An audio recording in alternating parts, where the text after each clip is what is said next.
গুৱাহাটীৰ লখৰা নিশা এটা বিধ্বংসী অগ্নিকাণ্ডৰ ঘটনা বিধ্বংসী জুইত চাৰখাৰ হ'ল মুঠ 10খনকৈ বাহন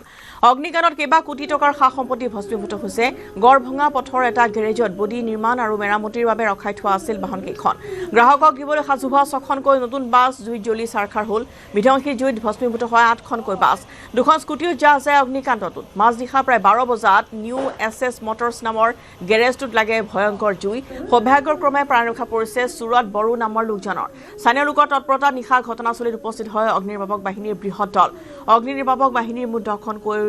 বাহনে জুই নিয়ন্ত্ৰণ কৰিবলৈ সক্ষম হয় গেৰেজটোৰ স্বত্বাধিকাৰী পঞ্জাবৰ সুজিত সিং নামৰ এজন লোক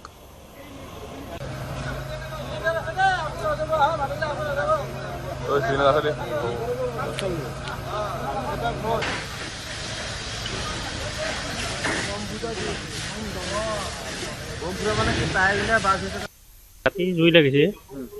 আমি মানে ৰাতি আমি গম নাপাওঁ এনে শুই আছিলোঁ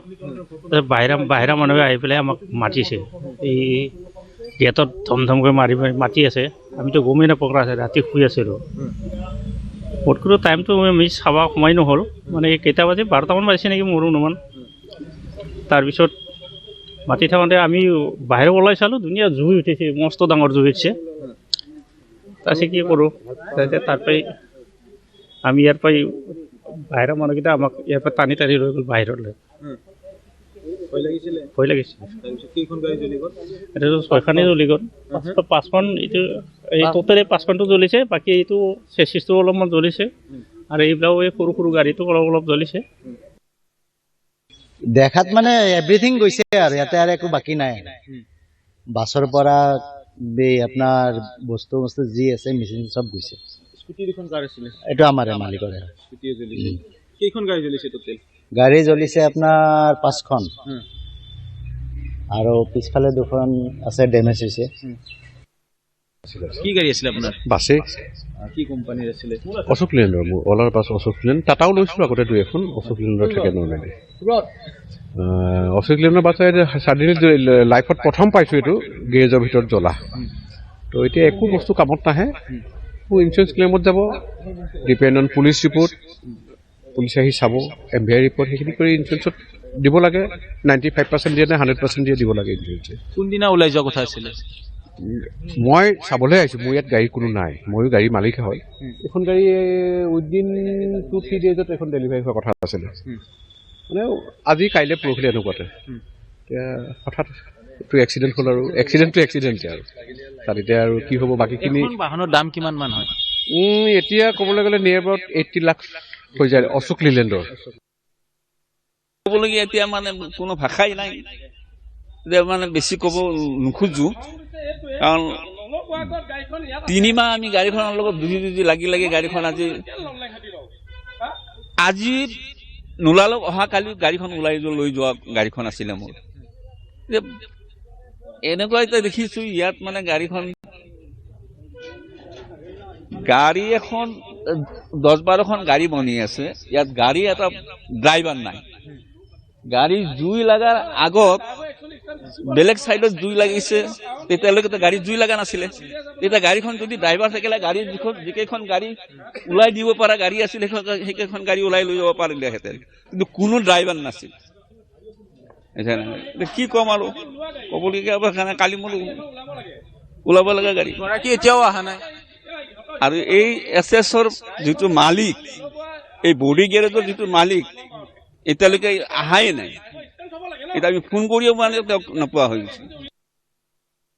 আৰু এজন ড্ৰাইভাৰে এটেণ্ড থাকিব লাগে ন ইয়াত যে কিবা এটা হ'লে ঘপকে গাড়ীখন যদি উলিয়াব পাৰে মোৰ গাড়ীখন চাওক বৰ্তমান জুই লগা নাছিলে মোৰখন কিনাখনো জুই নলগোৱাৰ আগতে তেওঁলোকে গম পালে কিন্তু মালিকৰ মোবাইলটো চুইচ অফ বুলি কৈছে চুইচ অফ কৰি দিছে ঠিক আছে ৰাতি 12 বজাত চুইচ অফ কৰি দিছে একো নাই কিন্তু ইয়াত ড্ৰাইভাৰটো এটেণ্ড থাকিব লাগে ন এজন যে পিটিকে কিবা এটা হ'লে গাড়ীখন লৈ যাব পাৰে ড্ৰাইভাৰ থাকিলে আপোনাৰ গাড়ীখন নজ্বলিলেহেঁতেন ন সম্পূৰ্ণ বাচিছে মোৰখন তাত মোৰ লগৰজনৰ থাকিলেহেঁতেন আজি মোৰ কালি ওলোৱা গাড়ী দিন ৰাতি কষ্ট কৰি পেলাই আপোনাৰ ইয়াত কাম কৰা আছিলোঁ গম পাইছেনে আছোঁ ইয়াত তেওঁলোকে দেখি আছে দস্তুমত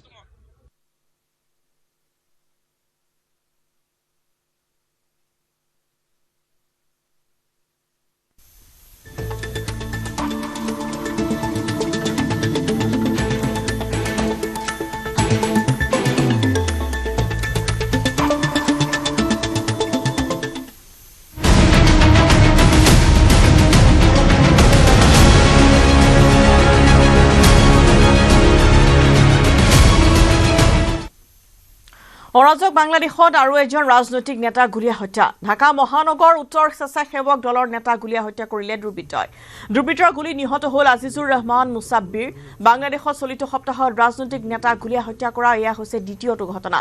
জছুৰ চহৰত বিএনপি নেতা আলমগীৰ হুছেইনক গুলীয়া হত্যা কৰাৰ পিছত বিএনপি স্বেচ্ছাসেৱী শাখা স্বেচ্ছাসেৱক দলৰ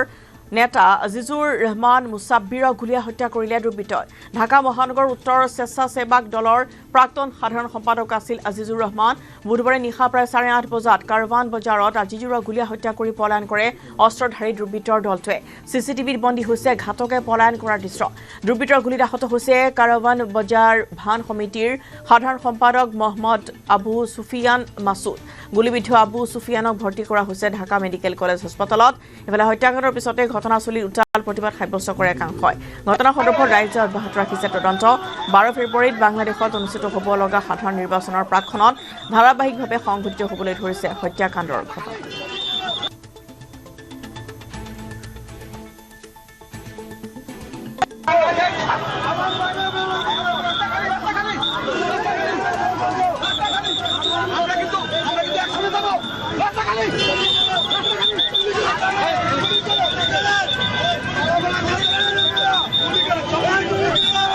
জামাত শিবির সরাসরি পরিকল্পিতভাবে তাকে গুলি করে হত্যা করছে যথেষ্ট প্রুফ আছে আমাদের কাছে জামাত শিবির যে গুলি করছে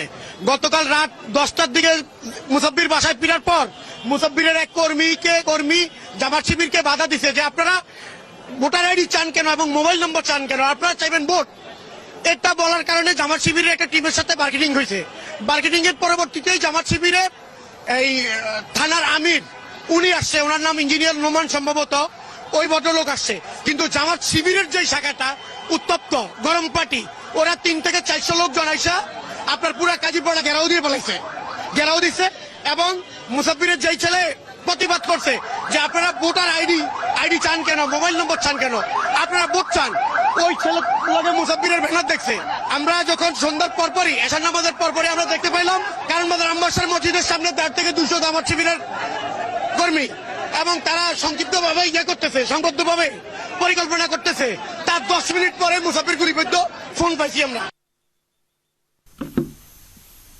দুদিনীয়া কাৰ্যসূচীৰে গুৱাহাটীৰ ৰাষ্ট্ৰীয় বস্ত্ৰ মন্ত্ৰীৰ সন্মিলন ৰাষ্ট্ৰীয় বস্ত্ৰ মন্ত্ৰী সন্মিলনৰ শুভাৰম্ভ কৰে কেন্দ্ৰীয় বস্ত্ৰ মন্ত্ৰী গিৰিৰাজ সিঙে অনুষ্ঠানত উপস্থিত থাকে কেন্দ্ৰীয় মন্ত্ৰী পবিত্ৰ মাৰ্ঘেৰিটাও অনুষ্ঠানৰ সৈতে সংগতি ৰাখি প্ৰথমে মুকলি কৰা হয় এখন প্ৰদৰ্শনী কেন্দ্ৰীয় বস্ত্ৰ মন্ত্ৰী গিৰিৰাজ সিঙে মুকলি কৰে প্ৰদৰ্শনীখন অনুষ্ঠানত মুখ্যমন্ত্ৰী হিমন্ত বিশ্ব শৰ্মাক ধন্যবাদ জ্ঞাপন কৰে কেন্দ্ৰীয় মন্ত্ৰী গিৰিৰাজ সিঙে এখন ৰাজ্যৰ 5% জিডিপি বৃদ্ধি কৰাটো সহজ কথা নহয় অসমত 12 পৰা 13% জিডিপি বৃদ্ধি হৈছে বিদেশীৰ চৰণীয়া ভূমিত পৰিণত অসমত উচ্ছেদক লৈ কঠোৰ হৈছে ৰাজ্য চৰকাৰ প্ৰধানমন্ত্ৰীৰ নেতৃত্বত বস্ত্ৰ খণ্ডলৈ ব্যাপক পৰিৱৰ্তন অহা বুলি মন্তব্য কৰিছে কেন্দ্ৰীয় মন্ত্ৰী গিৰিৰাজ সিং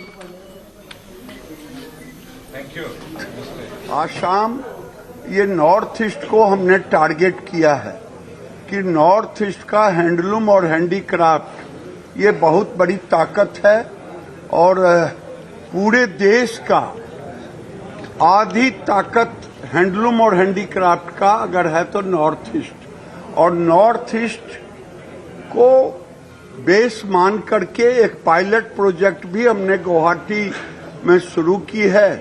जो पूरे नॉर्थ ईस्ट में उसको लागू की जाएगी और आज 2 दिनों के चिंतन मंथन में हम एक्सपोर्ट की बात करेंगे हम न्यू एज फाइबर की बात करेंगे उसमें भी आसाम 1 नंबर का होगा रेमी फाइबर पर चाइना और वियतनाम का इस पर होल्ड है अब आसाम उसको रिप्लेस करेगा वैसे मैं लीलन फाइबर को भी नॉर्थ ईस्ट के रूप में रखा हूं अभी तक हम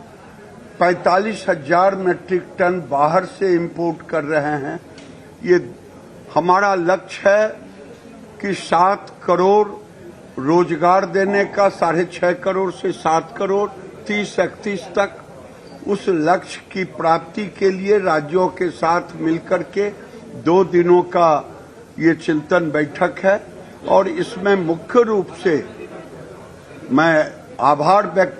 प्रकट करता हूं यहां के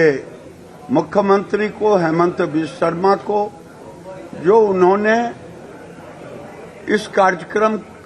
के लिए अपने आप राज्य के सारे लोगों को लगाया है और मैं उनको धन्यवाद देता हूं कि हेमंत बिश्व शर्मा ने